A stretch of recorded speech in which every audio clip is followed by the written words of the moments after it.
Hi everyone, in this video I'll be showing you how I make a beef tenderloin with a blue cheese mushroom sauce. To start the beef tenderloin, we're going to create a marinade. Use a 3 to 4 ratio of Worcestershire sauce to soy sauce. So for 4 pounds of meat, this would be 1 cup of soy sauce and 3/4 cup of Worcestershire sauce. This time I was only cooking about 1.5 pounds of tenderloin, so I did a 1/2 cup of soy sauce and then I filled the 1/2 cup about 3/4 of the way full with Worcestershire sauce. Next, place the tenderloin in the baking dish and then pour the soy sauce and Worcestershire sauce mixture over it. Then I cover the baking dish and place it in the fridge for at least 2 hours. After 1 hour in the fridge, I took the tenderloin back out and I flipped it and made sure I got the other sides coated well in the marinade. Then I recovered the meat and put it in the fridge for another hour.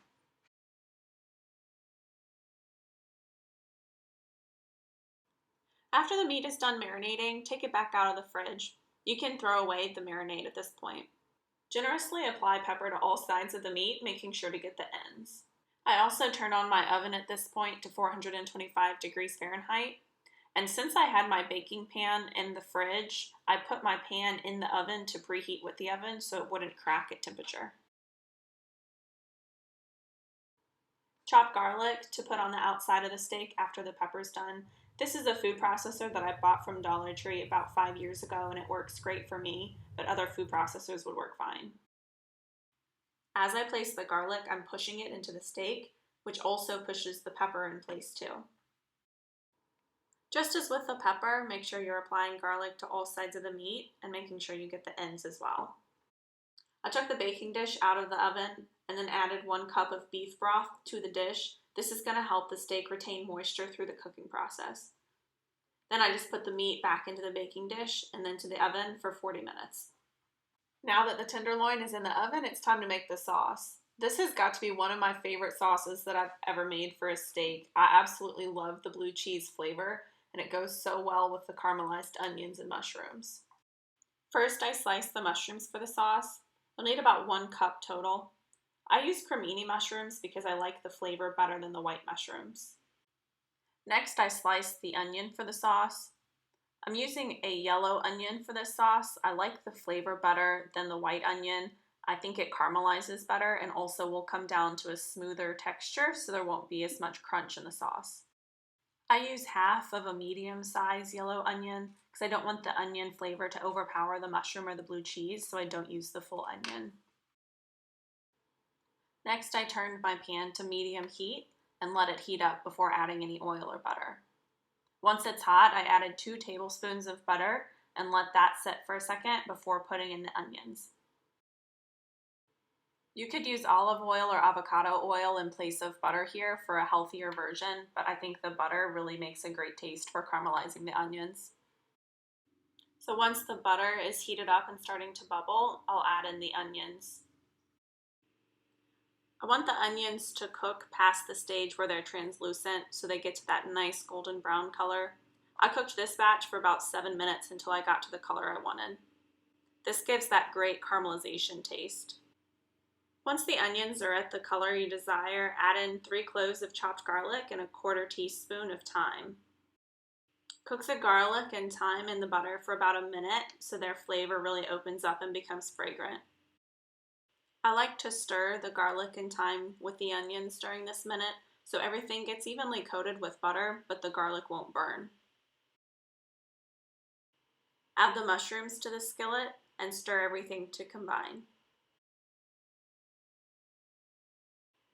I really like using tongs to cook, especially at this point, because I'm able to grab certain pieces of mushrooms or onions and flip them up or down to put into the oil as needed. Now that the mushrooms are combined, I added a 1/2 tablespoon of butter to make sure I had enough moisture in the skillet, and then I salt and peppered to taste. It's really important to salt and pepper throughout the recipe to avoid over-salting at the end. Now that there's extra seasoning added in, I stir again to make sure the salt and pepper is evenly distributed. Then I let the mushrooms cook down for another 5 minutes or so until they've lost some of their moisture and are pretty soft. I stir the mushrooms regularly throughout this 5 minutes to make sure no pieces are getting burned on the bottom.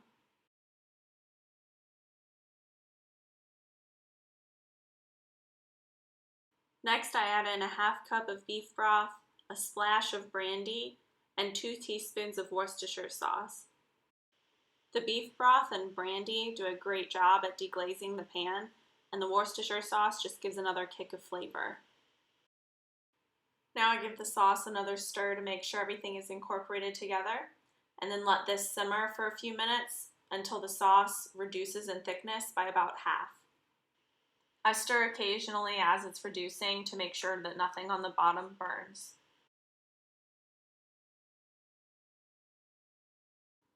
As it's reducing, the alcohol will cook out of the brandy and the color is going to darken.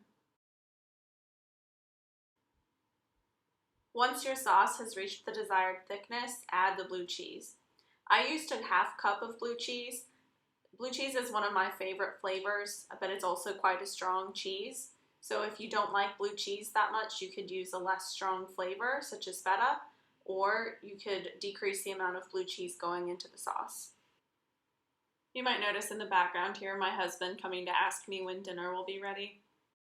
I'll mention at this time that the whole sauce took about 20 minutes to prepare. The meat cooked for 40 minutes and marinated for 2 hours. If you're pressed for time, you could skip that marination phase as well. The meat would still turn out very tender. But all in all, it was a pretty easy recipe to prepare, and I was able to cut the onions and the mushrooms and do all the prep work for the sauce after the meat had already got into the oven. So the blue cheese was the last ingredient to add to the sauce. After this, you could do any taste testing for salt and pepper just to taste. I highly recommend doing any salt adjustments last though, because the blue cheese can come across as a quite salty taste, and you wouldn't want to oversalt by adding salt before adding in the blue cheese. Once your cheese is fully melted and incorporated into the sauce, you're ready to pour it over the steak. After the steak had been in the oven for 20 minutes, I took it out and flipped it over to ensure both sides cooked evenly. And then at 40 minutes, I took the steak out of the oven to rest. I let the steak rest for 10 minutes while it was loosely covered with foil. Letting it rest during this time made sure that all the juices inside were retained within the steak. I served the steak with a side of broccoli and carrots, but honestly, it would be so great with any other type of vegetables or potatoes. The steak itself, having been cooked in the oven with the broth around it, was just so flavorful and juicy. The blue cheese mushroom sauce over the top of the steak added so much flavor and texture. It was a beautiful addition to the steak. This is a really easy and simple recipe that didn't take that long to cook, but would be sure to impress anybody that you serve it to. Thanks for watching the video. Let me know in the comments below how this worked out for you. And as always, subscribe to see more content.